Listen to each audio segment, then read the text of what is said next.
Hi. ഞാൻ ഇന്നലെ 9:30 ഷോയ്ക്കാണ് Christopher നോളൻ്റെ Odissi എന്ന പടം കാണാൻ പോയത്. അതിനു മുമ്പ് നിങ്ങൾ ഈ ചാനലും സബ്സ്ക്രൈബ് ചെയ്യണം ആദ്യം തന്നെ. ഓക്കെ, ഈ പടം കാണാനുള്ള പ്രധാന കാരണം എന്ന് പറഞ്ഞു കഴിഞ്ഞാൽ ക്രിസ്റ്റഫർ നോളൻ തന്നെ. എനിക്ക് ഭയങ്കര ഇഷ്ടമാണ് അയാളുടെ പടം എന്ന് പറഞ്ഞാൽ. ഓക്കെ, ഈ പടം എങ്ങനെയുണ്ടെന്ന് എൻ്റെ അടുത്ത് ചോദിച്ചു കഴിഞ്ഞാൽ ഒരു രക്ഷയില്ല.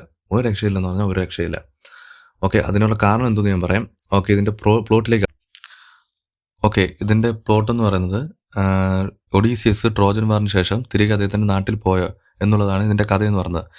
ഓക്കെ, ഇതിൻ്റെ കഥ ഇപ്പോൾ ഞാൻ സിമ്പിളായിട്ട് പറഞ്ഞത് കാരണം തോനെ പറഞ്ഞു കഴിഞ്ഞാൽ സ്പോയിലറാവും. ഇതിൻ്റെ പ്രത്യേകത എന്ന് പറഞ്ഞു കഴിഞ്ഞാൽ ക്രിസ്റ്റഫർ നോളൻ്റെ സ്ക്രീൻ പ്ലേ ഇത് കുറച്ചും കൂടെ അതിനൊരു ഭയങ്കര ഡൈനാമിക്സ് കൊടുത്ത്. കാരണം എന്ന് പറഞ്ഞാൽ ഇദ്ദേഹത്തിൻ്റെ സ്ഥിരം സ്ക്രീൻ പ്ലേയിലുള്ള ചില ഈ പാസ്റ്റും പ്രസൻറ്റും ഷിഫ്റ്റ് ചെയ്യുന്നതൊക്കെ ഈ പടത്തിന് പക്കയായിട്ട് യോജിച്ചിട്ടുണ്ട്. അതുകൊണ്ടാണ് നമ്മളതിനെ ബോറടിപ്പിക്കാതെ ഈ പടം കൊണ്ടുപോകുന്നത്. പിന്നെ എനിക്ക് എടുത്തു പറയാനുള്ള ഇതിനകത്തിലെ ആക്ടേഴ്സിൻ്റെ പെർഫോമൻസ് ആണ്. അത് പ്രത്യേകിച്ച് പറയുന്നത് മാറ്റ് ഡേമൻ്റെ പെർഫോമൻസാണ്. നിങ്ങൾക്കറിയായിരിക്കും ബോൺ ഐഡൻറ്റിറ്റി പടത്തിലേക്ക് അഭിനയിച്ച് പുള്ളി ഒരു രക്ഷയില്ലായിരുന്നു. പുള്ളി അതിൻ്റെ ടൈറ്റിൽ ക്യാരക്ടർ അഭിനയിച്ചത് ഒരു രക്ഷയില്ലായിരുന്നു. അത് കിടിലമായിട്ട് അഭിനയിച്ചു. പിന്നെ അതിനകത്ത് പറയാനുള്ളതെന്ന് പറഞ്ഞാൽ ആൻ ഹാത്തവേ അവരുടെ വൈഫായിട്ട് അഭിനയിച്ചത്. അതും കിടിലമായിട്ട് ചെയ്തിട്ടുണ്ട്. ബാക്കിയുള്ള ആക്ടേഴ്സ് അതായത് ടോം ഹോളണ്ട്, റോബർട്ട് പാറ്റിൻസണും മിയ ഗൗത്തും സെൻഡായൊക്കെ നല്ലതായിട്ട് ചെയ്തിട്ടുണ്ട്. പക്ഷേ എനിക്ക് ഇവർ രണ്ടുപേരാണ് ഭയങ്കരമായിട്ട് നിന്നത്. പിന്നീട് പറയാനുള്ളത് ഇതിൻ്റെ ടെക്നിക്കൽ സൈഡാണ്.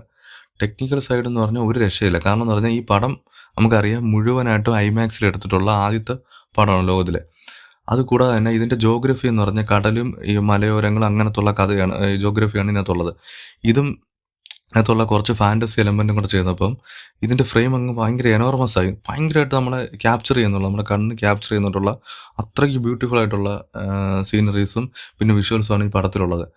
അപ്പോൾ എനിക്ക് ഇതിനകത്ത് ഒന്നും പറയാനില്ല. സത്യം പറഞ്ഞു ഈ പടത്തിന് ഞാൻ നിങ്ങളുടെ അടുത്ത് പറയുന്നത് ഈ പടം പോയി കാണുക, തിയേറ്ററിൽ പോയി തന്നെ കാണുക.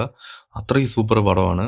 ക്രിസ്റ്റഫറിൻ്റെ ഒരു നല്ല സൂപ്പർ വർക്കുകളിൽ ഒന്നെന്ന് ഞാൻ പറയത്തുള്ളൂ. കാരണം എനിക്ക് ഓപ്പൺ ഹേമർ എനിക്കൊരു ഓക്കെ പടമായിരുന്നു. പക്ഷേ അതിനെ അപേക്ഷിച്ച് ഒഡീസിയസ് അങ്ങ് ഒരു മേളിൽ നിൽക്കുന്ന കണക്ക് എനിക്ക് തോന്നിയത്.